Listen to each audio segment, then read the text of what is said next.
கூட படிக்கிற குட்டி பையனுக்கு ஹீரோயின் பொண்ணு பாயசம் கொண்டு வந்து கொடுப்பா. இத பார்த்தா அப்பங்காரன் உள்ள நொடுங்கி போன டம்ளர் இருக்குமா, அதுல கொண்டு வந்து குடுன்னு சொல்றாரு. அவ்வளோ அப்பா சொன்னதை கேட்டு எடுத்துட்டு வந்து குடுக்கறா. அந்த பையன் போகும்போது நீ குடிச்ச டம்ளர் கையோட கொண்டு போயிடு தம்பின்னு சொல்றாரு. இந்த பொண்ணு ஏப்பா இந்த மாதிரி பண்றீங்கன்னு கேப்பா. அதுக்கு அப்பங்காரனும் இங்க பாரு செல்லும், எப்பயும் நம்ம ஜாதிக்காரன் கூட தான் பேசணும் பழகணும். இப்ப வந்தா பாரு ஒருத்தன் அவன் கீழ் ஜாதிமா, அவன் கூட பேசக்கூடாதுன்னு தப்பா சொல்லி தராரு.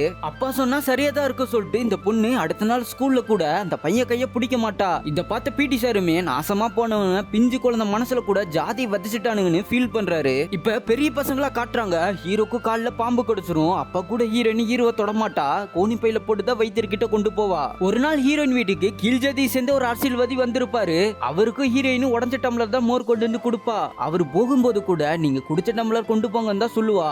அவ அப்பங்காரனும் அப்படிலாம் சொல்லக்கூடாதுமா சொல்லிட்டு அந்த அரசியல்வாதிக்கு கையால செருப்புல எடுத்து போட்டு விடுறாரு. அப்பதான் ஹீரோயினுக்கு புரியுது ஜாதின்றது ஏழைகளுக்கு மட்டும்தான், பணக்காரர்களுக்கு கிடையாதுன்னு. இந்த ஒரு விஷயத்தினால ஹீரோவை இவ்வளவு கஷ்டப்படுத்திட்டுமேனு ஹீரோயின் ஹீரோவையே லவ் பண்ண ஆரம்பிச்சிடறா.